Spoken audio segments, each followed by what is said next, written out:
Hello, and welcome to Caring for Me, Caring for You, a thought and a prayer for the week. It's December 15th, halfway through the month of December, and 10 days from the beginning of a very special time of year. Yes, I'm Greg Johnson. I'm the president and CEO of GJP International, which is Greg Johnson Partnerships International. Purpose: uniting the world in family caregiving. And never have we seen more of that happening. And we're so grateful. And I bring you special greetings from our family in Indonesia, the Sahaja Foundation Bali, who join us in saying and wishing everyone a wonderful holiday season. And it is a holiday season, as we've talked about. There are over 67 holidays worldwide happening in the month of December. Here in America, we are going to have a very special year as well. On December 25th, 10 days from now, Christmas, Hanukkah, both on the same day, and Kwanzaa beginning at the same time. That means the spiritual energy will be enormous. Now, you hear me talk about that frequently. I'm not talking about theology or religion. I am a minister, and yes, I will be celebrating the Christian Christmas holiday. But I will also be thrilled with Hanukkah, and I will be thrilled also with Kwanzaa, because each of the holidays is dealing with one thing in common, and that is light in darkness. All of us needs that. And whenever there are a group of persons or groups of persons gathered together in prayer, in meditation, in times of celebration, the spiritual energy surrounding us is huge. Our vibrations are risen to love, to light, to peace, not dealing in anger and hate in the low vibrations. So the vibrations surrounding us, and remember, we are all energy, and like attracts light. So if you're having a time where you're feeling down, or your care recipient is feeling down, together, do some things that are songs. Think of gratitude. Gratitude is one of the highest frequencies, and it is the frequency that is equal to abundance. Raise your vibrations and take advantage of the energy surrounding the world. Remember, we're all energy, and energy is what unites us. That spark of the divine that was placed in each and every one of us. Now, you can use any terms, theological or non theological, but each of us has that spark of energy, and that's what connects us. That's the namaste piece. I love that sort of thing, and I talk about it often. So please, there's only one thing you need to do, and that's be willing. You don't have to have all the answers. You can be confused. You may have questions about spirituality and religion. Study it, find out. Totally separate issues, but bring them together this holiday season. And all you need to do is be willing to say, I want this. Help me. And help will be there. For the divine, the universe, God, whatever name you choose, Yahweh, you will find an increase in your energy and in your spirituality. So I always, always share that. Now, today's broadcast is something that I am doing, sharing with you what I shared with the Peconic Bay Medical Association Caregiver Center. It's out on the end of Long Island here in New York. a fantastic center. Peconic Bay Medical Center is a fantastic hospital, and I've had the privilege of working with them for now well over 10 years as they have created a caregiving center. And so I had the privilege of speaking with them and talking about those things that face caregivers during the holiday season. And I thought, well, I want to share that with each and every one of you because there were some things that were quite special. And they don't particularly tape the talk. So I thought, fine, I will use this for our December 15th broadcast. Well, the first thing I did talk about was spirituality. And why? Remember, folks, we are all spiritual beings having a human experience. We are not human beings trying to have a spiritual experience. In the 60s and the 70s, we certainly tried to have a spiritual experience. And I know none of you were born then, but I certainly was. A totally different world. But no, that was got the cart, a horse and the cart mixed up. We are spiritual beings, having come from and returning to, and you have a lifetime to put nouns and to that. But we are spiritual beings having a human experience. And 2024, I don't know how you look at it, but 2024 has certainly been one human experience here on earth. And we look forward to reclaiming our spiritual essence and beginning by going within. That's always where it begins. The answers aren't out here.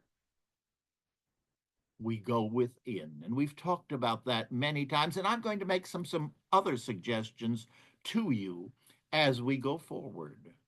Remember, we are physical, emotional, and spiritual beings. We get sick, our care recipients get sick in all areas. And it's quite true that when we're ill in one area, it tends to affect all of them. And so it's very important for us to look at ourselves and our loved one in that total picture. We remember also, and I urge you during this holiday season, to let it be a season of gratitude. Nothing is more important. Frankly, to me, it saved my life. Nothing is more important than gratitude. So remember the three legs of the healthcare stool. The care recipient, being grateful for the gift of caring, because you are learning a great deal. I often say to persons who are caregiving and dealing with their corporate life, the skills that you are learning and imparting to your care recipient, talk about multitasking. There are so many. Prioritizing, taking time to look at the big picture. All of these are skills that will serve you extremely well in your professional life as well. So they're not as separate as many times we think they are. And the professional caregivers, doctors, nurses, therapists, clergy, home care attendants, people who are working to help the healthcare system here in America. Take time to say thank you. They are your partner and you are their partner with your care team and certainly family caregivers. Thank one another and thank yourself. Thank you for doing and being the backbone of the healthcare system. The healthcare systems, frankly, of the world. Yes, that's why caregiving unites the world. Sadly, there are people in various religions, and in all of them, I might add, who have taken and abused religion horribly and wounded people by it and caused wars. There are governments. There are people within governments who have taken and used and abused and started wars. So neither of them do the gift that is most needed, the greatest gift we can give, the gift of ourselves and the gift of love, and it is united when we speak the language of caregiving. I've had the privilege of talking in many, many countries. I've had the privilege of starting faith groups along with people of no faith, finding the commonality, finding that point of intersection as we talked of caregiving, and built a base on which we could respect, on which we could honor one another. And once we have that base, once we share love, once we share our stories, we have a base on which we can build other and important conversations with respect, with honor, and with growth. Because we need to continue to grow. You know, it's something I say all the time. In caregiving, I pray you're not going through it. I pray that you're growing through it. I know my life has been blessed by caregiving. I did so many things I thought I could never do. And I couldn't by myself. But it was pieces of you and pieces of me that put us back together and connect us to the divine by whatever name we want to call it, the universe, the Great Spirit, God, Allah, Yahweh. And I was able to serve. We're walking each other home. That's Ram Dass. This season particularly gets us thinking about that. So as we go into this season of light, let us be certain to celebrate that light and to celebrate the energy, the spiritual energy that surrounds us. And then secondly, I spoke of this earlier, and I've spoken of it a number of times, but I just quickly remind you, a wonderful way of dealing with caregiving. This is a time when families come together, and whatever text you might have found helpful, those become vehicles for conversations that don't become accusatory or threatening, but rather an opportunity of sharing your story as the primary caregiver with other members of your family of origin and your family of choice, letting them know how difficult it is. You know, none of us goes to school to learn family caregiving. As I often say, you wake up one morning and the person next to you has had a stroke. Welcome to the world of family caregiving. That's not the time to read a book. That's the time to take action. And so we learn as we go, there's no question. And for members of a family, family of origin, family of choice, who are not daily present in the circumstance, they often don't understand it. And to simply unload on them using the holiday time can be very negative and can also be very counterproductive. Each person can do something. And I find a wonderful way of inviting them, and I've used this with many, many people as I've counseled, is many of you know this booklet, and I'm going to put the link up once again. It's in English, it's in Spanish, and it's in Chinese. Care for the Family Caregiver, a place to start. And it's the tagline that's important, a place to start, because we don't know about it. We don't know the language. So I urge you, if you're going to be with people that you would like to get more engaged to help you, perhaps send them the link. Ask them to take a look at this booklet or any other one that you have found that's extremely helpful. Last week we talked about books. Perhaps there are some books there that have been of more value to you. By all means, whatever has worked for you, share it with them. Urge them to take a look and share again your own story, that you had no idea that this all was family caregiving. Ask them to take a look at it. Say that a friend of yours, I hope I'm your friend, suggested this to you. That way it doesn't come from you or make you the one who's trying to manipulate. Because we aren't. We're trying to educate, share resources, and provide support. And there is nothing wrong in asking for help. That's a point that I love to make also at the holidays. So I'm putting these two together.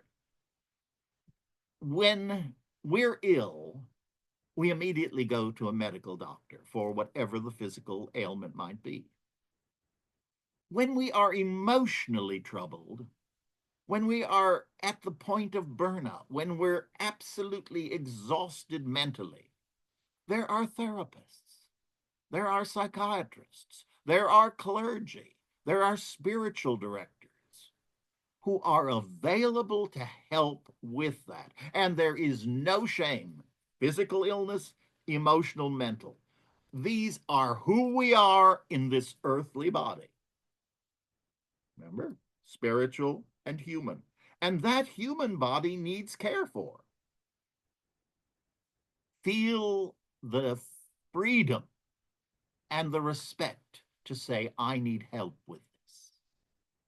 Then send the book. Have no problem saying to family of origin, family of choice, I really need help. And this is the third one that I always like to be certain we remember, for not only for the holidays, but at all times. Caregivers, have your list ready. What's one of the most common things that happens in caregiving? And it happens again and again. Somebody comes in, they haven't known what you're going through, they suddenly see it and they say, oh, what you are going through, it's unbelievable. Let me know what I can do. And out the door they go. No longer out the door. Thank you. You know, on Tuesday, I need help with blah, blah, blah. Or, you understand, I know it's your area of expertise, billing and that sort of thing from hospitals. Could you help me? I'm totally lost and I get all of this paperwork that has me totally confused. I need help. Oh, what wonderful words. I need help. And we all do. And remember, in asking someone for help, you're giving them a gift. Look at your own life. How many times have you helped someone and it was a blessing to you? Because as we give, so do we receive. And we gave love, and love was returned. Maybe not from the same person, it's not quid pro quo, but we give from our abundance. And in order for you and me as family caregivers to give from our abundance, we need a full support team.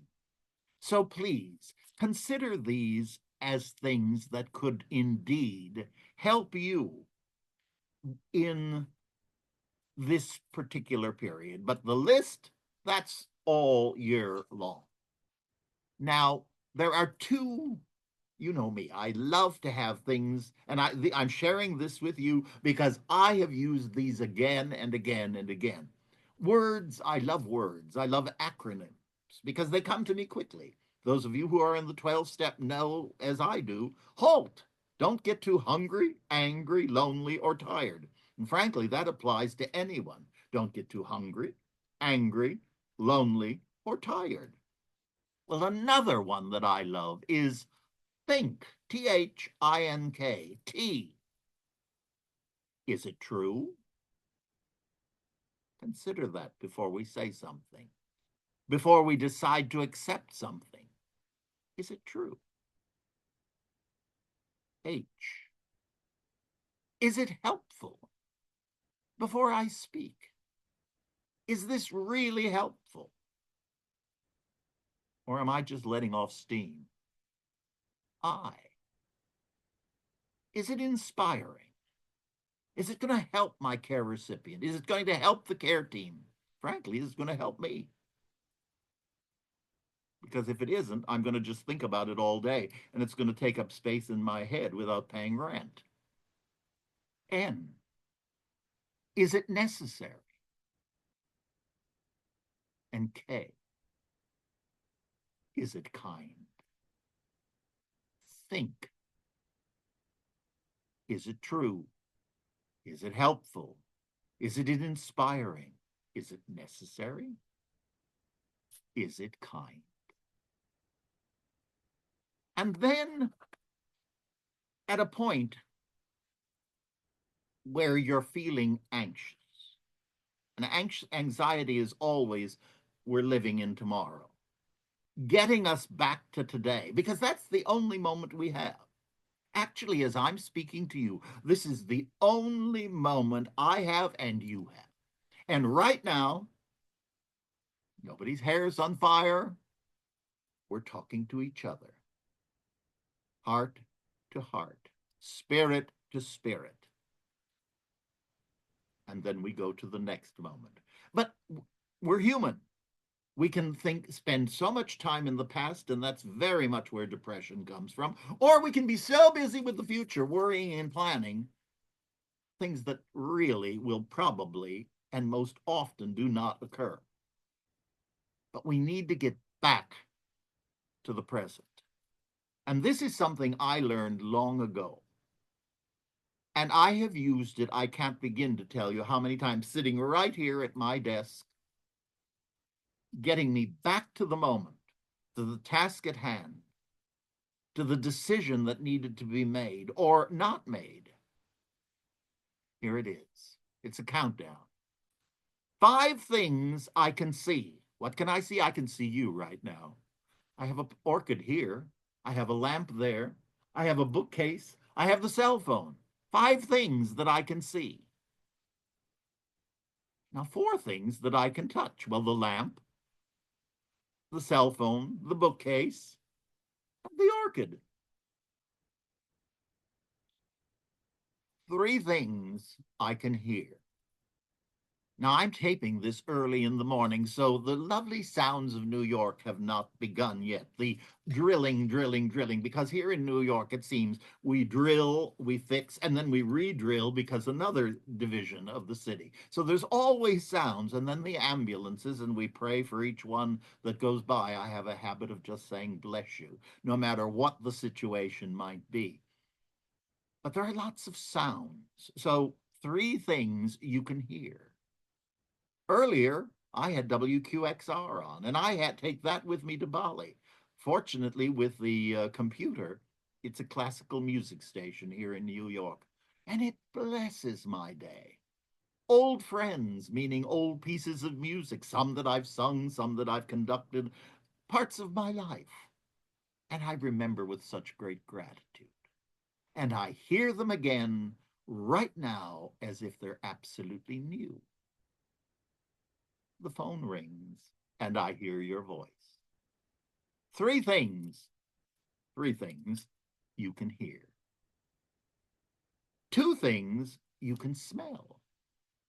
Cologne. I love cologne. Second thing, my cooking last night. More like a sacrifice than something wonderful, but I can still smell it. So that also makes me laugh. And 1 thing I can taste. Something that I ate, or a piece of scripture that I remember. Oh, taste and see how gracious the Lord is. That's a piece of scripture that blesses my life, brings me back to the moment, and reminds me that no matter what I'm going through, I'm not going through it alone. There are angels, each and every one of you. There are those who have gone before me, who are still surrounding me. And the divine is within. For me, that's the name is God. Whatever it might be, higher power, universe, you are not alone. And if you only feel it for this moment, wonderful. Because when we step into the next, we might just bring it along with us and begin the journey of going deeper. I hope those two will help you. I hope that they might be suggestions that you can remember the word think and then the 5 things to do to bring you back into the moment. They're quick, they're easy, because length of time we don't always have. And now, I would like to share with you one last item. This is my wish for you, family caregivers. Comfort on difficult days. Smiles when sadness intrudes. Rainbows to follow the clouds. Laughter to kiss your lips. Sunsets to warm your hearts. Hugs when spirits sag. Beauty for your eyes to see. Friendship to brighten your being. Faith so that you can believe. Confidence for when you doubt. Courage to know yourself. Patience to accept the truth. And love. Love to surround and complete your life. For you and I were created by love, we walk in love, and we are love. Thank you, and happy, happy holidays. I look forward to seeing you next week. And until then, as we always say, onward in love and caregiving. Namaste. God bless. And I look forward to seeing you next week.